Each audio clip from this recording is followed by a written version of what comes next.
Você poderia, por favor, abrir sua Bíblia em Mateus?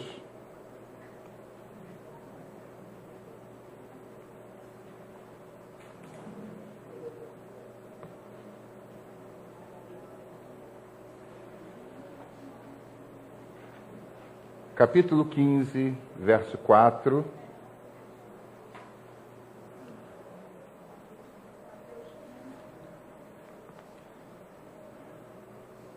Não poderia ser diferente. Eu quero, nesta manhã, falar sobre nós, pais.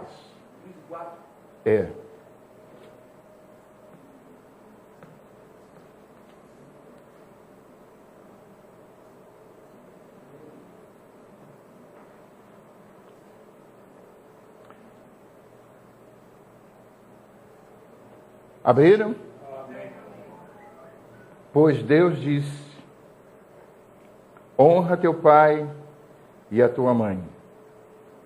E quem amaldiçoar seu pai e sua mãe, terá que ser executado. Agora, vire mais algumas folhas e vá para Marcos 7. Só para corroborar isto aqui, Marcos 7, no verso 10. Marcos 7, verso 10. Você pode ler para mim o que diz aí? Todos. Moisés disse: honra teu pai e tua mãe, e quem amaldiçoar seu pai ou sua mãe terá que ser executado. Amém. Até aqui. Pai, obrigado pela tua palavra, que é lâmpada para os nossos pés e luz para o nosso caminho. Nós a colocamos diante de ti para que o Senhor venha a trazer o entendimento perfeito do teu coração. É o que precisamos nesta manhã. O entendimento perfeito do teu coração, e por graça recebemos, em nome de Jesus. Alguém diz glória a Deus? Glória a Deus. Queridos, qual a sua visão de pai? Parece uma pergunta simples, que é, mas ela tem algumas complicações, sim, porque eu conheço algumas delas. Qual a sua visão de pai? Como eu disse, essa pergunta é extremamente pertinente, pois o que é motivo de alegria para uns, para outros, essa palavra pai é um motivo de muita angústia. Essa canção que nós cantamos por último, Pai, meu pai, e eu me lembro que assim que eu ministrei na igreja que pertencia, ao final do culto, essa pessoa me procurou e disse: pastor, eu quase saí do culto, porque a minha experiência com meu pai foi horrível. E hoje, infelizmente, é muito comum você ver estupros familiares, toda hora se noticia sobre isso. Então, para algumas pessoas que viveram esse tipo de situação, ela não consegue, num primeiro momento, entender que ela tem um pai bom. A visão de pai, para algumas pessoas, como disse, não é muito confortável. A visão do pai que abandonou a sua casa e não deu notícias. A visão do pai que espancava por qualquer motivo seu filho, sua filha. A visão do pai cuja sua linguagem era faço o que eu mando, mas não faço o que eu faço, né? Eu me lembro de uma família muito querida minha, que os pais fumavam um maço de cigarro por dia. E quando o filho ia ameaçar fumar, ele dava uma bronca e às vezes até batia. Não, você não pode fazer isso. Porém, um exemplo, zero. Então eu não sei, amados, qual é a sua visão de pai. Algumas são maravilhosas, a gente que faz aqui o Paz para toda a Vida, a gente ouviu visões maravilhosas que os filhos têm dos seus pais. Mas, como eu disse, algumas não são muito confortáveis. E isso chega, amados, a ser uma coisa comum. Pastor, porque talvez você também conheça alguém que não suporte o Natal. Pastor, o Natal é um dia horrível para mim. Não suporte o Ano Novo. Ele deita a hora normal, acorda no outro dia. Que dia é hoje? 1º de janeiro, tudo bem. Mas você não vai se alegrar. Não, para mim é um dia como o outro qualquer.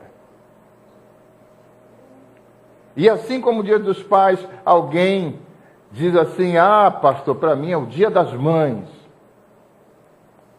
De uma certa forma, amados, parece que nós trazemos na nossa vida sempre um trauma de alguma situação. E eu, essa semana, tive o privilégio de conhecer um rapaz, por sinal o nome dele era Léo também, 59 anos, sua mãe, prostituta. E ele teve que conviver com isso. E até hoje, ela exerce, apesar dos seus 70 e tantos anos, ele tem 59, ela mora na rua, já foi chamada para morar, mas não consegue. Vários filhos, não sabe de quem. Mas eu consegui ver esse rapaz, 59 anos, alguém que diz assim, eu não quero isso para a minha vida. O meu pai, o seu José Timóteo, ele, na época que nós convivemos, minha mãe se separou dele, eu tinha 10 anos de idade. Mas na época que nós vivemos, eu via um pai muito ciumento, ele tinha um ciúme doido da minha mãe. E a minha mãe era feirante, acordava muito cedo, ia para o Mercado São Sebastião, fazia aquelas compras, e eu muitas vezes acompanhei a minha mãe.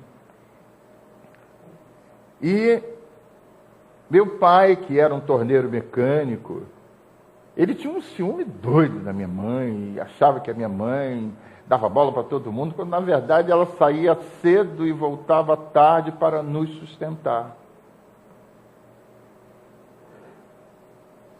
E eu percebia como ele tratava, e chegou uma hora, eu me lembro, era tão pequeno, e ele dizendo, sai daqui, eu não quero.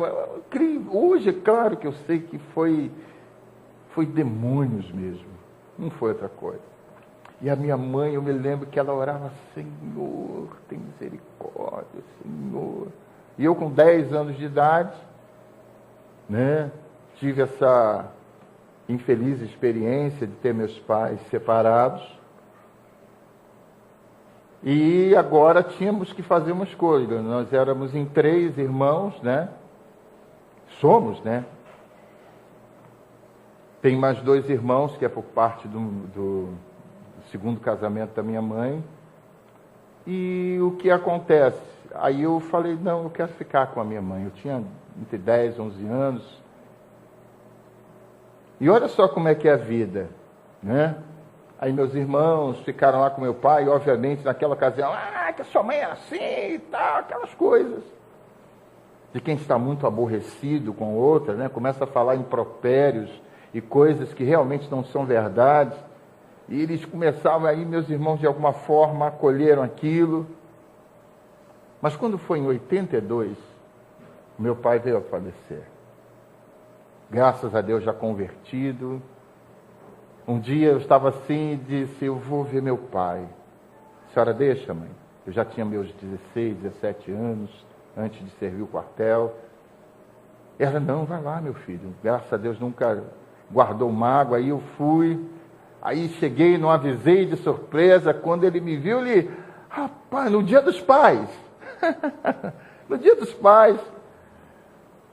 E isso 1 ano antes dele falecer. Aí tivemos um relacionamento bem intenso. Aí quando eu já estava no quartel, eu recebi a notícia, então, que ele havia falecido. E os meus irmãos, que na ocasião escolheram ficar com meu pai, agora o que é que faz? Migram, né? Vão estar morando agora com a minha mãe. E tudo isso para dizer a vocês, amados, que talvez você tenha uma história até pior do que a minha. Uma história mais complicada do que essa que eu estou lhe passando. Mas eu quero te dizer, no nome de Jesus, que o nosso modelo de pai, o nosso modelo de mãe, o nosso modelo de amigo, que seja, não pode se basear nos defeitos de A ou de B ou de C, até mesmo dos seus pais. Mas eu quero dizer que o seu modelo de pai, daquele que realmente te ama, deve ser o modelo do pai maior. Amém. Glória a Deus. Amém. Eu tenho certeza que você pode dizer algumas coisas não tão boas dos seus pais, ou boas, mas independente do que você tem no coração, eu estou falando tudo isso para que você entenda que o ser humano é infinitamente falho. Não espere perfeição de mim, irmãos. Por favor, me faça esse favor. Mas espere alguém que está todo dia procurando acertar. E assim você, em relação ao seu pai, em relação à sua mãe, em relação à sua esposa, em relação à sua esposa, por favor, não espere perfeição de mim, né? Eu sei, a minha esposa está aqui. Faça assim, esposa. Essa aí é candidata santa. Eu faço a bagunça, ela conserta. É verdade, né? Então, amados, tudo isso para dizer a você que se a gente for basear um relacionamento por méritos, você não fica com ninguém e tenha certeza, ninguém fica com você. E assim é em relação ao seu pai, em relação àquele que, bem ou mal, te colocou no mundo. Amados, eu não estou aqui para julgar os motivos pelos quais você possa, porventura, ter algum problema ao pensar no seu pai. Não é o motivo aqui discutirmos, mas salientarmos apenas o fato e a ideia de que ser pai é mais do que gerar humanamente seres humanos. Eu sou pai porque eu tenho um filho que nasceu das minhas entranhas. Queridos, você sabe que hoje tem até banco de sêmen, né? Então, a pessoa é pai, nem sabe que é. Então, pai é muito mais do que gerar seres humanos. E o exemplo maior disso, queridos, vem do céu. Sabe o que aconteceu, amados? Quem me ouve, diga glória a Deus. Glória a Deus. Deus, o grande Deus, ele abdicou da sua característica maior,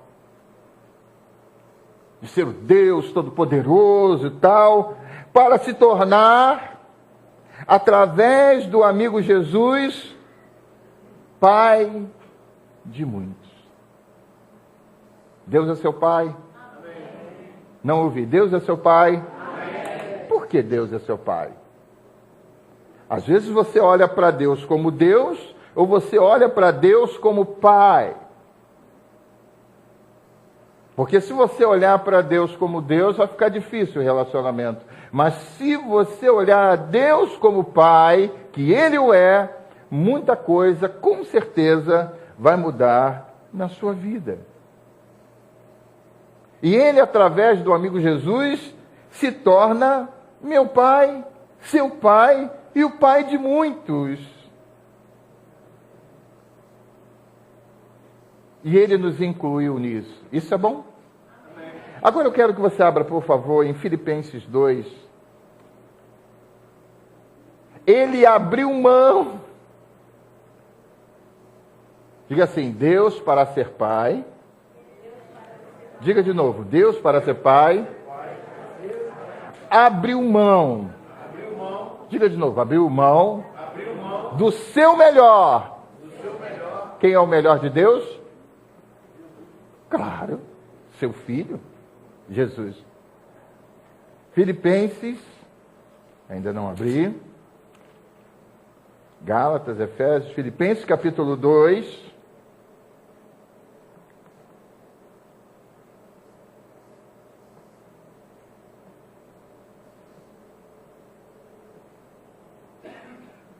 Diz assim: se por estarmos em Cristo nós temos alguma motivação, alguma exortação de amor, alguma comunhão no Espírito, alguma profunda afeição e compaixão, completem a minha alegria, tendo o mesmo modo de pensar, o mesmo modo, o mesmo amor, obrigado, um só Espírito e uma só atitude. Olha aqui o que diz o verso 6, nada façam por ambição egoísta, ou por vaidade, mas humildemente considere os outros superiores a si mesmo. Cada um cuide não somente dos seus interesses, mas também dos interesses dos outros. E ele disse aqui no 5, seja a atitude de vocês a mesma de Cristo Jesus. Olha aqui que lindo. Que embora sendo Deus, não considerou ser igual a Deus. Era algo que aqui deveria pegar-se. Mas o verso 7 diz, mas esvaziou-se. Esvaziou-se a si mesmo. De Deus, olha aqui, vindo a ser servo. Ele deixa de ser Deus para ser servo. Mas com um objetivo, né? Tornando-se semelhante a homem. Olha o que Deus faz, amados. E sendo encontrado em forma humana, humilhou-se a si mesmo e foi obediente até a morte, e morte de cruz. Por isso, Deus o exaltou à mais alta posição e lhe deu o nome que está acima de todo o nome, para que, ao nome de Jesus, se dobre todo o joelho, nos céus, na terra e embaixo da terra. O verso 11 que diz: e toda língua confesse que Jesus Cristo é o Senhor, para a glória de Deus Pai. Glória a Deus, amados. Tudo isso aconteceu por quê? Porque ele abriu mão. Quantos já tiveram aqui a experiência de plantar uma semente? Não uma muda, mas uma semente. Pergunta: quando você deixa a semente na sua mão, ela tem como brotar? Sim ou não? Para a semente brotar e ser uma árvore frutífera, ela tem que sair da sua mão. Não tem jeito.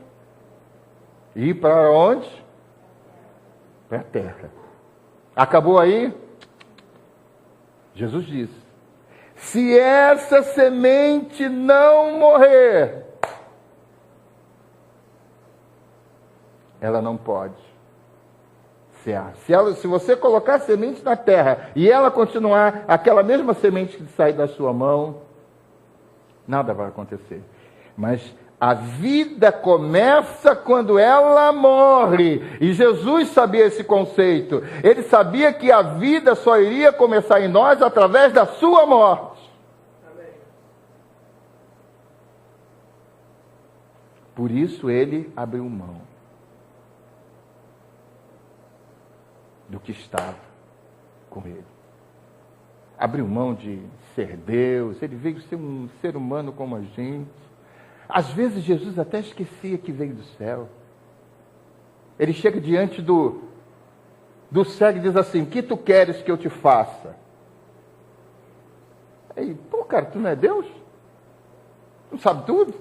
Você está me perguntando o que eu quero? Você não está vendo que eu sou cego? Eu acho que às vezes ele até esquecia que era Deus. Porque ele tomou a forma humana integralmente. 100% homem, 100% Deus. Porque o Pai nos amou. E agora, por meio dessa semente plantada do céu, que é Jesus Cristo, hoje nós somos filhos. Se Jesus não tivesse feito isso, estávamos perdidos. Você sabe, amados, que no Novo Testamento, principalmente, essa palavra Pai, ela é repetida mais de 200 vezes. Você sabia desse dado? Olha a importância. Pai, gerador de vida. Pai, aquele que cuida. Então você vai ver que Jesus... E o Evangelho de João é campeão. Ele só mostra, na maioria das vezes, quando Deus aponta... Quando ele, Jesus, aponta a Deus como Pai. O Evangelho de João é campeão de chamar Deus de Pai. Jesus sendo indicado. Aí você pensa, acabou? Não. O apóstolo Paulo assim fala, como nós vimos aqui, mas João ele tem isso mais intrínseco dentro de si. E nas cartas que ele escreve, 1 João, 2 João, 3 João, também vão continuar esta ênfase de Deus como Pai. Pastor, a diferença? Você acha que há? Deus é seu Deus ou Deus é o seu Pai? Há diferença? Toda. Queridos, Deus, nosso Pai, tem um propósito em tudo. Que os pais que estão aqui digam glória a Deus. Glória a Deus. Deus tem um propósito com a sua paternidade. Não tenha dúvidas. Se Ele te deu a honra de ser pai, queridos, saiba que não foi por um acaso, mas com um firme propósito.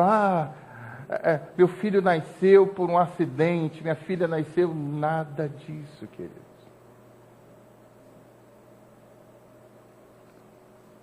O nosso Deus é um Pai perfeito. Amém. Mas, como eu disse e repito, eu também tenho a honra de ser pai da Samara. Eu reconheço que eu não sou um pai perfeito. É, pastor? Exatamente. Eu brigo. Você sabia que eu brigo? Brigo. Zango. Eu, às vezes, quero estar certo quando eu estou errado. Você é assim, pai? Amém. Não, né? Mas eu estou falando por mim, tá? Eu, às vezes, quero estar certo quando eu, lá no fundo, eu sei que eu estou errado. E para os que dirigem assim como eu, às vezes, gosto de ultrapassar o sinal vermelho. Né, esposa? A esposa fica louca comigo. Eu, às vezes, Não é sempre, mas de vez em quando é. Eu, às vezes, quero pular no pescoço de alguns. Você é assim também? Esse sou eu. E por aí vai. Mas eu sei, queridos, que apesar dessas e outras falhas que eu possa possuir, o meu coração tem um dono. Teu coração tem um dono? Não entendi. O seu coração tem um dono? Meu coração tem um dono. O seu coração tem um dono. Meu coração é do meu Pai. E esse lugar, ninguém pode tirá-lo. Ninguém pode assentar no trono do seu coração, nesse lugar que só pertence ao Pai. Não adianta você tentar de um jeito, não tem jeito. Esse lugar só pertence ao Pai. É dele e pronto.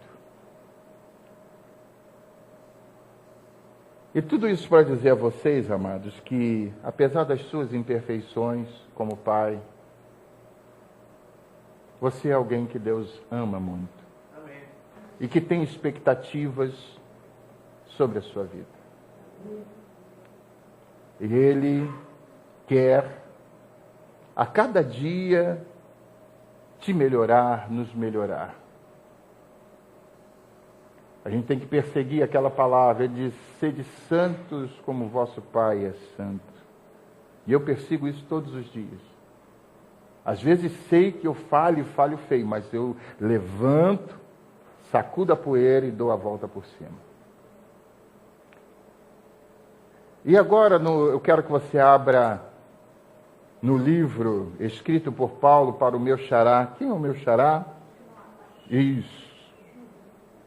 Obrigado. Capítulo 3, 2 Timóteo.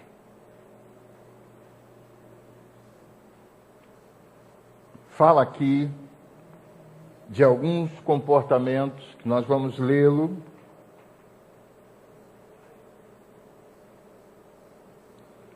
Que devem estar bem distante de nós. Se há, não se preocupe. Diga a Deus, ó, isso aqui eu reconheço que está na minha vida, mas você precisa se afastar desses sentimentos que estão aqui nesse texto. 2 Timóteo, no capítulo 3. Diz aqui, saiba disso. Nos últimos dias sobrevirão tempos terríveis, e isso aí está muito mais do que claro para cada um de nós. Os homens serão, diz aqui, egoístas, quer tudo para si, avarentos. Você se lembra do Seu Nonô? Daquela novela do Seu Nonô? Não, mas é do meu. Presunçosos. Eu posso, eu faço.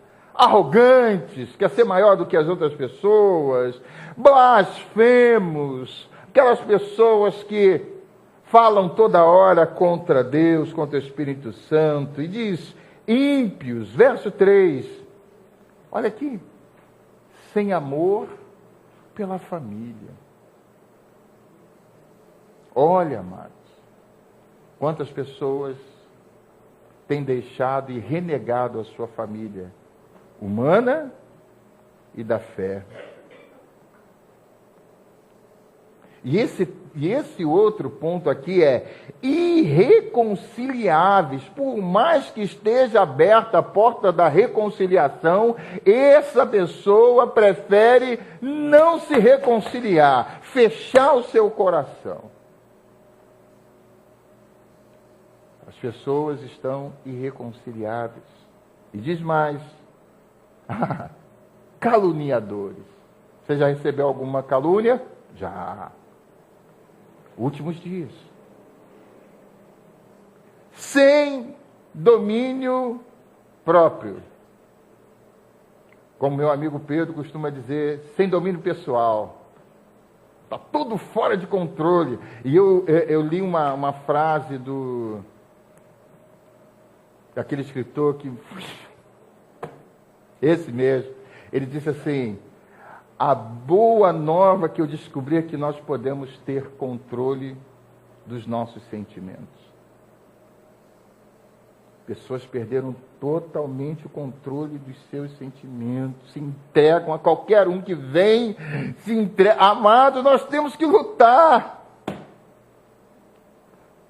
Porque diz aqui que nos últimos dias haveriam pessoas sem domínio próprio, sem domínio pessoal, sem domínio de si, cruéis, isso aqui. Inimigos do bem. Não, o bem para mim não serve, só o mal. E ele continua: traidores. Você já passou por traição? Precipitados. Oh, quantas vezes nós somos precipitados em fazer alguma coisa, em falar, precipitados.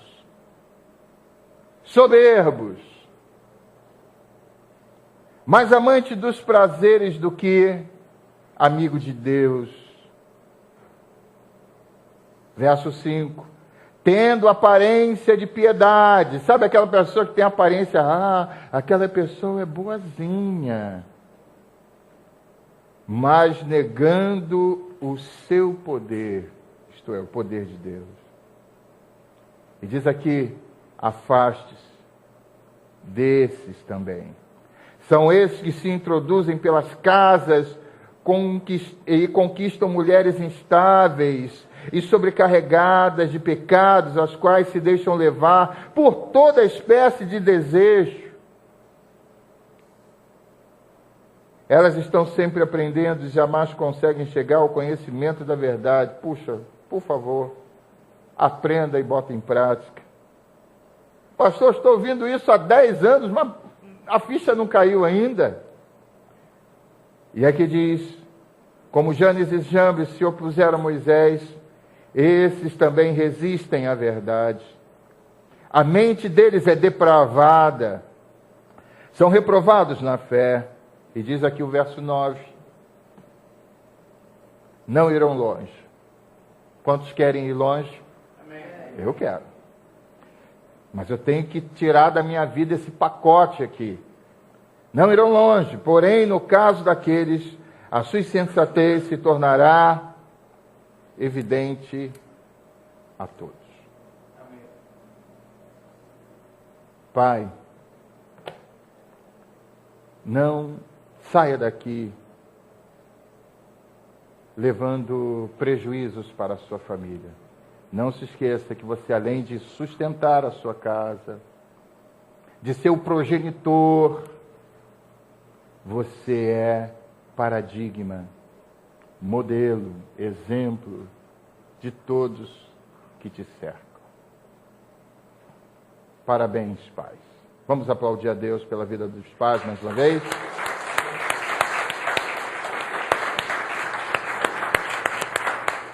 Vamos ficar de pé. Vamos orar. Coloquem a sua mão, por favor, em direção ao seu coração, todos. Senhor querido, guarda o nosso coração de fazer a nossa vontade. Guarda o meu coração, Senhor, de me entregar a qualquer vaidade, mas com humildade, simplicidade, nós possamos entregar a nossa vida a Ti. Eu tenho certeza que cada um que está aqui nesta manhã, cada um de verdade, tem anseios que vão muito além daquilo que está ao seu alcance. Mas o Senhor é o nosso Pai. Tu és um Deus bondoso. Guarda o nosso coração da maldade. Guarda o nosso coração, Pai, de sermos infiéis. Guarda o nosso coração, Senhor, de se entregar àquilo que não vai nos levar a lugar nenhum. Pois teu é o reino, o poder e a glória. E tu és o nosso Pai, de verdade, que guia e orienta as nossas vidas. Apesar de falhos que somos, tu és o Pai perfeito para nós. E que, Senhor, se há alguém que de alguma forma está traumatizado com a sua infância, ou até fatos recentes com o seu pai, que o Senhor venha mostrar o teu lado de amor paterno, para que seja agora esse coração perdoador de um pai que é, antes de tudo, um ser humano falho, volúvel, volátil, que é capaz de, por qualquer coisa, mudar de ideia. Por isso, guarda o nosso coração, Pai. Guarda o nosso coração para que seja protegido de todas as amarguras daquele que nos colocou no mundo e, antes de tudo, do Senhor, que eu tenha um coração perdoador para com meu Pai, que eu tenha um coração perdoador para com todos. Mas nesse dia chamado dos pais, que eu esteja livre para dizer: eu perdoo, meu Pai, se for o caso, e que no nome de Jesus seu coração seja agora sedimentado na palavra de Deus, e que você, nesta manhã, seja livre para perdoar. Verdadeiramente, liberdade está quando você consegue fazer o que precisa ser feito. Obrigado, Pai, te adoramos no nome de Jesus. Você pode dizer glória a Deus?